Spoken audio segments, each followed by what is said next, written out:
هر که دیدار حسین ابن علی می‌خواهد، هر که دیدار حسین ابن علی می‌خواهد، هر که دیدار ائمه و علی می‌خواهد، هر که دیدار ائمه و علی می‌خواهد، مبدش مهر و وفا عشق و صفا بسم الله. هر که دارد هوس درب و بلا بسم الله، هر که دارد هوس درب و بلا بسم الله، هر که دارد به سرش شور و نوا بسم الله، هر که دارد هوس درب و بلا بسم الله.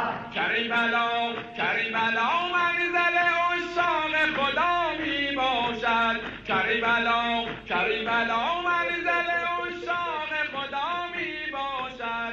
حضرت سید الشهدا حسین ابن علی علیه السلام شب پیش از هجرت به سوی کربلا در پایان خطبه‌ای بلند فرمودند: آگاه باشید هر آن که می‌خواهد خونش را در راه ما اهل بیت که راه حق است نثار کند و خود در بهشت لقاء الله منزل گیرد، با ما راهی کربلا شود.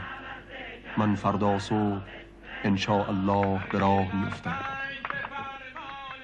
اکنون بار دیگر بانگ الرحیل برخاسته است و همان فریاد در آسمان بلند تاریخ طنین انداز گشته است و این بار راهیان کربلا، این راحلان قافله عشق بدان لبیک گفتند.